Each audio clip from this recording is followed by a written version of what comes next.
Hi there, this is Ranjit and welcome to the last Tech Q&A session for 2024. And guys, this is going to be slightly longer. Generally, I take 15-20 questions, but here I've taken about slightly more than 25 questions. So have a sip of coffee or tea and let's get on with this one. And again, a variety of questions. But the first question is from Abhishek and he's asking about action cameras like GoPro, DJI Osmo or Insta360. Don't you feel the market for such devices are not growing as expected and people simply use their own modern phones to do much of the work? Is it valid to use these devices while these technologies are there in the phone? Yes, with a smartphone you can do casual video recording, etc. But again, specialized cameras like GoPro, DJI, Osmo Action, etc. or Insta360, these are specialized action cameras. For example, I sometimes actually use GoPro and even the DJI Action, which is very similar to the GoPro, for when I used to ride my bike, etc. It used to be attached to my helmet and stuff to get the recording and all those things that you simply cannot do with your smartphone. And even if these cameras fall or something, they will not break. They are designed for action. So yes, it's used in those niche. But again, if you're doing regular video recording, yes, you will get actually far better footage from your regular smartphone. This is by Abbas. He's asking, with Vivo's X200 series and Oppo Find X series, do you really think everyone's perspective about Samsung's Ultra being the only flagship that people can trust will change? I would definitely say that Vivo and of course Oppo are doing a great job in terms of camera. For example, especially the Vivo X200 Pro series. I don't have the device with me, but from what I saw, the samples and that you're getting, and even the last year's Xiaomi Ultra, I would say in terms of cameras, these vendors are pushing the camera tech to the next level. And I feel it's high time now Samsung pays a little bit more attention to the cameras, I would say, because it's no longer that only the Samsung Ultras are the best cameras out there. Okay, moving to the next one, and this is from Vijaylesh Raj. He says, posted this question last one itself. Okay, so let's take it this one. Should all phones costing 25,000 rupees plus have wireless charging facility? Motorola gives it in 21,000 phones. Yes, there are some vendors who are giving actually wireless charging in that segment also, that 20 to 25,000. But to be very, very frank, I feel the wireless charging is not a must-have feature, to be very frank. I happen to have actually a lot of smartphones that I use, almost every phone that I use that has wireless charging. But again, I'm actually charging this device, but never I use wireless charging for charging. It's only when I'm in the car or anything, I just use the playset and it has the wireless charger. That's the only place where I use it, because continuously using wireless charging will degrade your battery like hell. And I also have MagSafe chargers for my iPhone, but I hardly use them because it gets so hot. So wireless charging, I would say, is not a must-have accessories in this range, because in that range, in that under 25,000 range, specifically to provide the wireless charger, they might have to actually compromise on something. They could have put a better camera sensor or a better telephoto or ultra wide. I would say those have more tangible value than wireless charging. But yes, now above 30,000 price point, most vendors should actually can actually give wireless charging. That's my frank opinion. Anyways, moving to the next one. This is by Kesik. Wow, sorry, I spelled your name wrong. Hello Ranjit, I have used the Pixel since Pixel 3a, he says, and now on the Pixel 7, but the network has been poor. The call quality internet is very unreliable in areas with poor network. My phone network is among the first to go out. Does it improve with the Pixel 8 and 9? Pixel 8, no, but Pixel 9 is actually having a completely new modem, and I would say this has far better reception compared to the earlier Pixel series. I tested it with my primary SIM, that is Airtel also, and with Jio also for a couple of months. In fact, I think so I used the Pixel 9 Pro Fold with the Jio SIM, and again, definitely the network reception has improved because it's a completely new modem that they're using. Anyways, moving to the next one. This is by Mr. Patel. He's asking, are you still riding your bike? You're using the Triumph Scrambler 400X. Can't comment on the Triumph Scrambler 400X because I haven't used it or even had an idea to do a test ride of it. I'm actually not riding my bikes that much. From last year when I felt sick, I haven't touched my bike till now, but now I'm a lot fitter. In fact, I'm the most fittest in the last 15 years.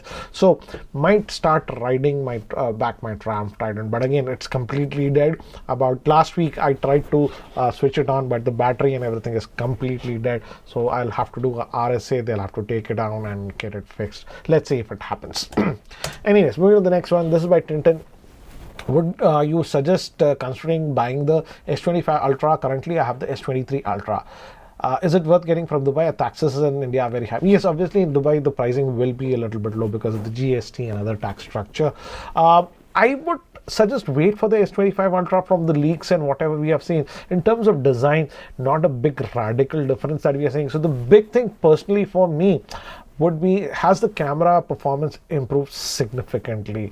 If it hasn't, I personally will not do it, because yes, we have reached a stage in the smartphone processors that upgrading the smartphone processor every 2 generations also will not make a huge difference. So if your S23 Ultra is currently not giving you any issues or something, I'll just wait and see if this Samsung S25 Ultra's camera's performance is exceptionally better. Then I might think of upgrading. Else, I would say I'll just stick with the S23 Ultra if it's running fine. Anyways, moving to the next one. This is by Impulse Guy. Your take on OnePlus lifetime green line replacement scheme that's going on right now.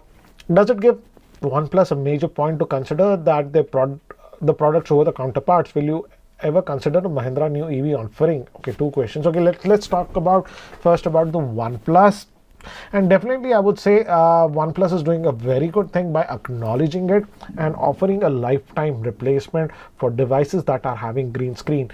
And this is a very good move by OnePlus, to be very frank, because it's not just only OnePlus. The green line issue is happening with almost every brand, even Samsung and even iPhones. And I personally know a few people who had the green line issue with iPhones and Apple refusing to actually replace it because it was after about 2.5 years and it's out of warranty. Happening with Samsung, other vendors also. So I think so OnePlus did a right move by acknowledging that. I just hope other very big brands who are also having this green line issues, and generally guys, this happens after a while you buy the phone, generally after 2 years, 2.5 years. Others also do that because there is actually big fault in manufacturing or something. That's why it's happening, and why should users actually suffer? Anyways, moving to Mahindra's EV. Yes, I loved the Mahindra's Born Electric 6E. It's not known as 6. Oh man, what a hoot. I'm actually tempted to buy it because I rode it for about 45-50 kilometers, and man, it was such a fun to drive. It felt like a sports vehicle, and I'm used to a BMW. That's coming from a person who drives that. Big hoot. Let's see if I'm able to get a very good resale value on my Nexon EV. Maybe I'll get tempted to the big deal about BS6 apart from the driving is that with that 79 kilowatt pack, I think so we should be able to realistically get an average of 470 to 500 kilometers. And if it is there in real world, if you can get that range, that's a big game changer, because then I would be easily able to do intercity travel in the EV without having any worries. So that is also an interesting thing. Anyways, moving to the next one. This is by Andy. He's asking, do you prefer Garmin watch or Apple One? Which one do you currently use? Please share your experience. Currently I'm using the Apple Watch Series 10, and I would say this one big reason that I'm using this one is that this one actually has cellular connectivity, which sadly the Garmin does not. And whenever I go to runs and stuff like that in the morning, I never like to carry my phone. And if somebody wants to reach me, some emergency or something, they are simply not able to reach me.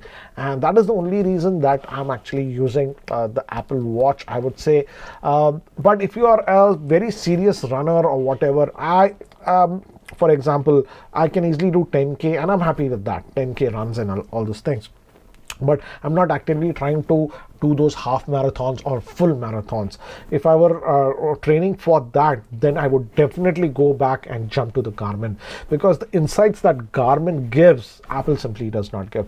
For example, Garmin, when you're doing every day, you're wearing it, everything, it analyzes a lot of things, and in particular days it will tell you that you can push a little bit more, or when some days it will tell you not to actually push yourself and stuff like that. So it actually helps you in developing your stamina and everything in the long run. So for most users, I would say 95% of the users, Apple Watch will do it fine. But again, if you're really training for ultra runs like half marathon or full marathons or stuff like that, then Garmin would be my preference. Anyways, moving to the next one.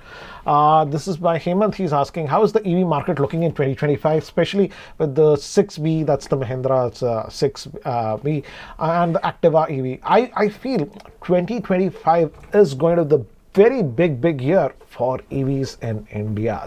Now, the two-wheeler segment, I would say, already has got a lot of traction, but the four-wheeler hasn't got a lot of traction, because yes, the very big player was Tata, then we have the MG, but now Mahindra jumping into the bandwagon, Hyundai jumping into the bandwagon, and even Maruti jumping into the bandwagon next year is going to be a big game changer. And it's nice that as consumers, you'll have a lot of choices. So I think so 2025 will be a big year. And the big thing is that now the cost of batteries also have come down quite a bit. For example, when I had purchased my Nexon EV Max about 2 years ago, 2 years, 1 month ago, I had paid about 20 lakhs, 50,000 for the same.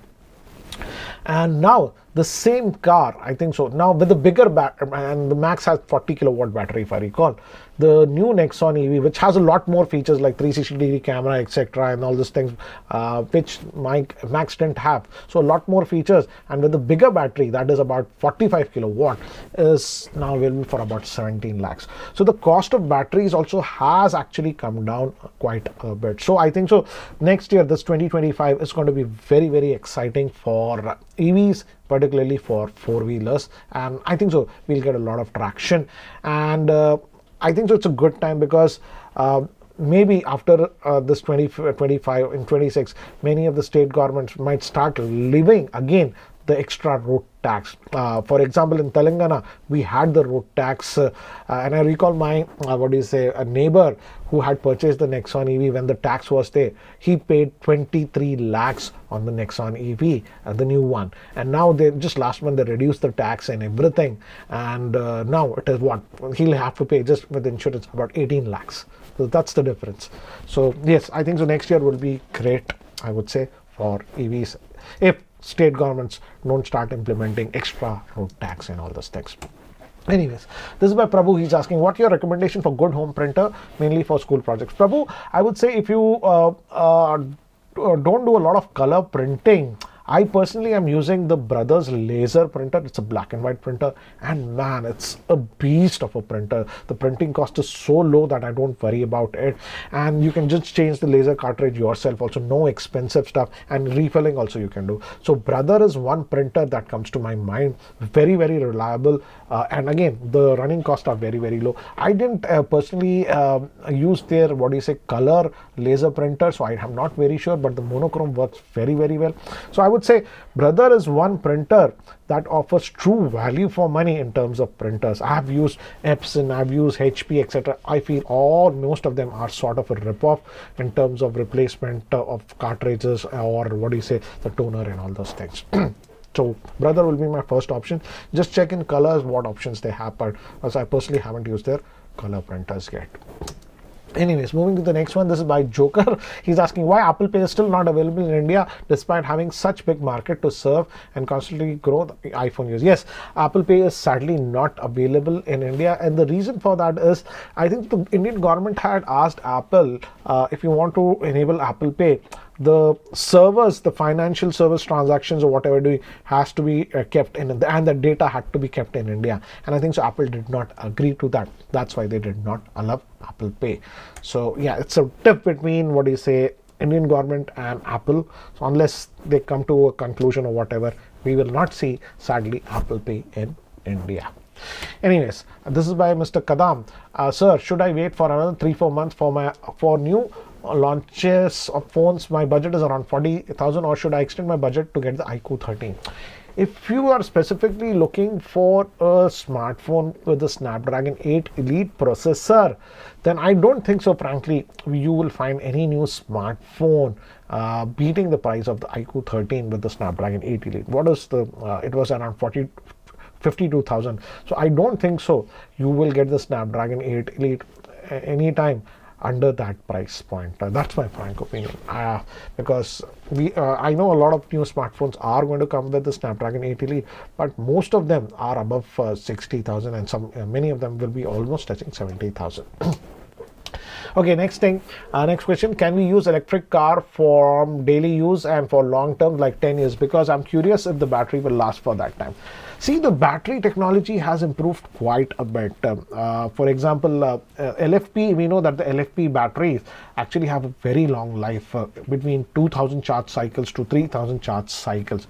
And generally, an average person who is driving about 1200 to 1500 kilometers in a month charges their EV only 5 or 6 times. So even if you take it 6 times, that is 6 into 12, 72 charges approximately in a year. So if you multiply that by 10 years, so yes, it's just 720, 750 charges that you're doing. So it's well within the LFP battery life limit. And I think so that might be possible with the new generation of the Blade batteries. For example, if you recall, the Mahindra EVs are now offering unlimited battery life for the first owner, and if you and for the second owner, they are offering 10 years of battery life and 2 lakh kilometers. So yes, I feel if you take care of your LFP battery, do proper charging. For example, just watch my videos, the last 2 videos I made on battery charging, because people don't understand how to charge their EVs, specifically with having LFP batteries. But if you follow those stuff, the battery should actually last. And that's why I think so these vendors are comfortable giving 8-year warranty, 10-year warranty, because they know the battery will last for a lot longer. Unless the battery would be lasting for 12 or 14 years, these vendors will simply not give warranty for 10 years. It will be a financial disaster, let's be frank. Anyways, this is by Kumar. How is the performance of Osmo Pocket 3? Have you tried filming in D-Log? To be very frank, I'm not using it in D-Log or anything. I'm just using this. This is the Osmo Pocket 3 in the default regular mode. And the footage that I'm getting out of this one is amazing. It's one of the best camera investments that I have done. In fact, if you watch my last, 2 videos that I made on EVs, those were completely shot using this one. No color correction, no nothing. I'm not using D-Log 3. I didn't have to. I'm just using it in the regular mode, default mode. The only thing I did is I lowered the exposure once by 0.3 on this one, and the sharpness to -1, because I felt the default was too sharp. That's it. And I'm using the footage out of the box like this. Has to be one of the best camera purchases that I've done. It's just plug and play now. That's why I'm trying to do a lot more videos now, but I can just have the confidence. I pick up the camera, start shooting it, and I can publish it. Okay, moving to the next one. This is by Mr. Sharma. He's asking, are there any Windows laptops which can compete with the Mac in terms of battery life if 1.5 lakh is the budget? I'm asking for long term, cause in the short term I have noticed Windows do give good battery life, but after 2-3 years battery drains to about 50% of the battery backup. Sharma, yes, to be very blunt, I would say if we are comparing a traditional Windows laptops to Macs based on the M1, M4, whatever chip, the Macs will definitely get better battery life. For example, I have the MacBook Pro, and easily with the regular usage, not full video editing, but regular usage, I can give a realistic battery life of about 14-15 hours. Whereas a Windows laptop, the only good Windows laptop that came anywhere even close to this one was that Asus one that came with the Intel Lunar Lake, but again that was also very expensive, 1.5 lakhs. There I could easily get about a realistic battery life of about 8 to 9 hours, I would say. So this still I would say if it's just pure battery life, Macs will win. We have the Snapdragon X Elite laptops, but I would say just wait for the second generation of that one, because the existing ones haven't done that great in the market. So I have a lot of expectations if the next generation comes and the compatibility that we are still having with a lot of apps gets solved. Anyways, moving to the next one. This is by Nayak. My daily drive, he says, is about 30 kilometers. I decided to buy a Ola S1X. That's an electric scooter. Is it good decision? I also have a Pulsar bike. Mr. Nayak, I would say, why Ola? If you really want a good two-wheeler bike, I would suggest you to go with Ather. The amount of problems that the Ola is having, though I haven't even reviewed, I get user queries from the list of issues that the Ola is having. I will personally not recommend anyone to buy it. Yes, I know Ather is a little bit more expensive. Just get an Ather, you'll get that peace of mind and a good electric two-wheeler, in my frank opinion. Anyways, moving to the next one. This is by Kumar. He's asking, awaiting your review on the Pixel 9 Pro. Is it the best compact phone you have used? Also, please give a full review of a solar setup. Yes, I'll give you a solar setup. We'll do it. It's been working perfectly fine. I would say both my on-grid solar system and the off-grid. In fact, this entire lighting, etc., what you are seeing is directly from my off-grid system, completely green energy. And yes, this is the Pixel 9 Pro, and I have to say, yes, this is one of the best compact flagship that I have used. Again, not if you are a heavy gamer, but if you are not a heavy gamer, then I would say I can easily recommend it. The battery life is very good, and again, the major heating issues that we used to have with the earlier Pixel series, we don't have that with the Pro series. And that's the reason I don't recommend the regular Pixel 9, but the next Pixel 9 Pro. In fact, if you have seen my review of the Pixel 9 Pro XL, the same good things I have to say about this one, but I prefer this one a lot more because this XL is just too big, in my frank opinion. This feels just right in the hand. It's neither too big, neither too small. It gets the basic things that you need in the smartphone right. Anyways, moving to the next one. This is by Aditya. He's asking, MacBook Air versus the Pro. Is the difference of 30 to 35,000 for model with the same RAM and SSD? Also, in the new color space black, a fingerprint magnet, which one should choose, silver or color is your preference. I haven't used the space black, so I don't know. I have the silver one, the older one, and that does not show fingerprints. Between the MacBook Air versus the Pro, I would say it depends. I would say in terms of functionality, it will be almost the same. But if you are a professional and you make money from your laptop by doing work, professional work, I would push you towards the Pro, because the Pro has a better quality screen. For example, if you're doing color work for a video editing or even photo editing, the colors are a lot more accurate on that one. Also, if you're pushing it too much, the fans are better on that one, so that way the cooling etc. will be better. And also for video rendering etc., the Pro is slightly better because I believe it has slightly more GPU cores. So again, it depends. If you're just a normal user using it casually and stuff, Air will do your job. But if you're a professional, you make money out of your work and stuff, invest a little bit on the Pro. Even the speakers are better on the Pro. That's my frank opinion. Anyways, moving to the next one. This is by Farsad. He's asking, do you think smartphones and updates are dead now? What do you think can really change the smartphone market in the future, or will we get small incremental upgrades and some gimmicks in the future? Farsad, a very interesting question, and I have been saying this to people who are asking me about upgrading from, let's say you have one generation of device, for example, you have the S23, now you want to upgrade to S24, and my answer is now it simply does not make any sense to upgrade every generation, because the processor improvements etc. what you are seeing is so minuscule, and even the GPU improvement, that you will simply not notice any difference. But let's say if you upgrade after 3 generations, then you will see a massive improvement. Otherwise, if you upgrade it every year, you might like it for the first 3-4 days, then you will have a serious FOMO. Oh man, this works almost the same as my older phone. I don't see any major difference. So I would say we have reached a stage in the market. This happened in the computer industry also in 2001, 2002. I used to actually upgrade to a new processor every year. I used to build my computer's own, but I noticed a plateau happening after that. Yes, we got the dual core and then quad core processor also I upgraded, but after that It was a plateau, and upgrading every year, even 2 years, didn't make any sense. And I almost stopped upgrading my computers. I used to upgrade only once every 4 years to see any difference. So yes, upgrading every year simply will not make a lot of sense as of now, because we have reached that stage.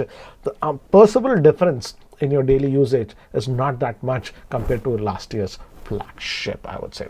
So my thing is that upgrade every 3 odd years, then you'll see a substantial upgrade, and you can justify, okay, at least, oh, this looks something different and this is faster than what I was using. Anyways, moving to the next one. This is by Darshan. With the iPhone 14 and base 15 series being obsolete now, thanks to Apple's ridiculous move to not give at least a lighter version of Apple Intelligence, do you think iPhones are worth investing in if they are going to be obsolete in a year or two? Future of AI in smartphones. Yes, it's a, what do you say, move by Apple to just make more money. And the technical reason, what I would say that the older iPhones are not getting Apple Intelligence, is that many of the older iPhones were just having 6 gigabytes of RAM, and that is sort of a bottleneck for this AI to run locally on this one. That's the only reason. And I feel even with the new iPhone 16, if you have seen my review of the iPhone 16 Pro, I feel the existing crop of iPhone 16s are also crippled in terms of AI functionality, because these also, even the Pro, the regular, just have 8 gigabytes of RAM. And I think so in the next couple of years, 2 or 3 years, this 8 gigabytes of RAM will be the limiting factor for modern AI stuff. That's why, if you recall, Pixel, even in the regular Pixel lineup, not the Pro, has bumped up their RAM from 8 gigabytes to 12, and in the Pro series they have updated from 8 gigabytes to 16 gigabytes because of the AI features. They know that in future the AI models, etc., will require a lot more memory. So I feel even the iPhone 16 series as of now, it's a very short-sighted view of Apple to give just 8 gigabytes of RAM. And I think so Apple is doing it intentionally, because maybe after 2 years they'll add some new crazy AI feature and they'll say that yes, it's simply not compatible with the iPhone 16 Pro because of the limitations. They will and the new models, maybe the iPhone whatever 18 or whatever it comes out, might have 10 or 12 gigabytes of RAM to support that. That's my frank opinion. Anyways, moving to the next one. This is by Akshay. Oppo and Vivo offer excellent hardware and impressive camera, but why do they struggle to deliver premium OS experience that is smooth, elegant, and maintain the performance? We say in life nothing can be perfect, and I think so that's the case with that one. The Oppo and the Vivo, especially the Vivo X series cameras, are so fabulous. But yeah, the TouchWiz OS, with the amount of bloatware and the stuff that it has, makes the experience very, very bad. If they can only provide Vivo a clean Android experience, stock Android experience with the Vivo X 200 series with the camera optimization, that would be a super hit. I will personally start using it. But yes, as we say in life, nothing is perfect, and that's the case with this thing. Anyways, moving to the next one. Which is the best compact phone in Android with more software support? The flagship compacts, I would say, if you're talking about, you can go with the Pixel 9 Pro. And because now, if I recall, even Google is offering that 8 odd years of Android updates on this one. And as this is having 16 gigabytes of RAM, will also age a lot better, I would say. This is by Biskimot. Personally, which one would you choose, iPhone or Android, and why? A very interesting question. And again, it comes down to your personal preferences, I would say. But I have used both. I use both the iPhones and actually I tried to use the iPhone as my primary, and I kept my primary SIM on this one for 2.5 months. But sadly, I had to actually revert back, and now my secondary SIM, that is Jio, is in that, and my primary SIM is back into the Android phones that I'm testing. Currently, I'm testing this Redmi Note 14 Pro. And I would say iPhones work great, but again, for me, Truecaller is something that is very, very important. Yes, with the new iPhones, it has improved a little bit, Truecaller, if you have the paid option. And I was using the double tap for it to show what Truecaller, but again, this is not super reliable, and the Truecaller detection and stuff was working only about, let's say, 60% of the time. And because of that, and I generally never pick up random calls or whatever, because these days 80% of the calls is scam calls. I missed a lot of important business calls and stuff like that, and that is the reason my primary SIM has gone back to the Android smartphone, because Truecaller simply works a lot better, and also some of the apps that I like, for example SMS organizer, etc., that are on Android work very well. I would say I could have kept using the iPhone if Truecaller actually worked as good as it works on an Android. I would have continued to do this, but again, that's not the case. And again, it comes down to your ecosystem. If you're already into the iPhone ecosystem, you will continue to use that if you're on Android. But Android definitely offers a lot more flexibility, I would say. So yes, it's because of these reasons, Android is my primary and the iPhone is the secondary. And again, one more big reason that I use an iPhone, I'm using it at least a secondary, is the Apple Watch. I would say in terms of smartwatches, this is the king. The experience that it gives is so good. Anyways, moving to the next one. This is by Mr. Srihari. He says, is it safe to charge phone wirelessly, taking the longevity of iPhones and battery health in consideration, now that all smartphones have supported wireless charging? Again, as I've already told you, no, I will never primarily use wireless charging to charge my phones every day. If you do that, you will definitely degrade your battery very, very quickly, and you might have to replace it within 2.5 years. That's a simple fact. Wireless charging will heat up the phone quite a bit, and when the battery gets heated up, it's very, very bad for the batteries. So I almost never use wireless charging for primary charging. Yes, in the car, if it's there, if it's just topping up or something like that, it's okay. But for primary charging, I never use wireless charging. That's my frank opinion. Your neighborhood endorse this. Okay, should I wait for the OnePlus 13 in January end or go ahead with iQOO 13? I would definitely say, if camera is very important to you, definitely the OnePlus 13 will have a lot better camera, and also the UI will be better on the OnePlus 13. With the iQOO 13, as I've shown in my video, you might have to disable a few things. There are some bloatware and stuff.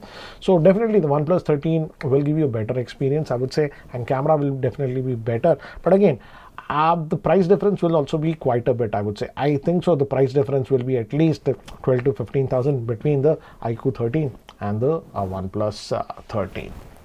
Anyways, this is by Mr. Shukla. He's asking, how did you learn coding earlier in your life? Was it online? No.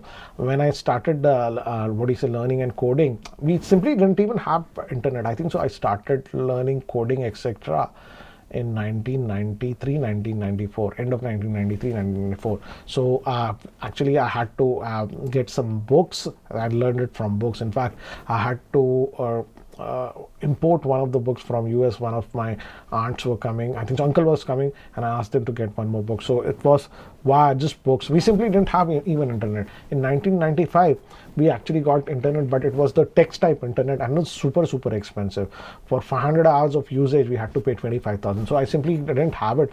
I think so I got my internet only in 1997, a limited pack I could buy. So it was mostly, I learned it via books and experimenting with the code and everything myself. That's why I feel I was a lot more stronger in coding at that time, because I had to learn everything from scratch, not online where you have all the code, etc. You just cut and paste and get the job done. Anyways, moving to Shivam, he's asking a very interesting question. Top 3 tech purchases of all time. I wouldn't say all time, it's very difficult, but recent, if I recall, this actually the DJI Osmo Pocket 3. Wow, this has impressed me so much.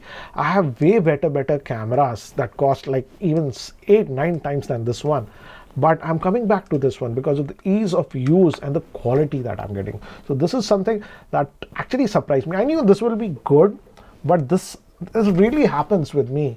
It actually exceeded my expectations, I would say. So this is one thing that I like. Second thing that I'm using daily, I would say, and appreciate, is the Apple Watch. The Apple Watch experience that you get with the Apple Watch is next level, I would say. That is the reason, that's the only reason my secondary SIM is in the iPhone, otherwise I would have taken it out. So this is one gadget that I have that actually helps me in everyday life. I would say small reminder. If I remind something, I just press this, set a reminder, and I get it on my computer and install. A lot of small things that are actually a lot easier. And lastly, if I say one product that I use every day and has been very useful, would be the EV car that I purchased, the Nexon EV, about 2 years ago. I appreciate it every day when I drive it. The drive feel and everything is so good on that one. So these are the top 3 that come to my mind that I use now daily. And if you would ask me, would I buy it again? The simple answer is yes. Now, I feel a little bit sad that the new Nexon EV is a lot cheaper than what I bought, and the new variant has a lot more features than what I had. But yeah, that's life.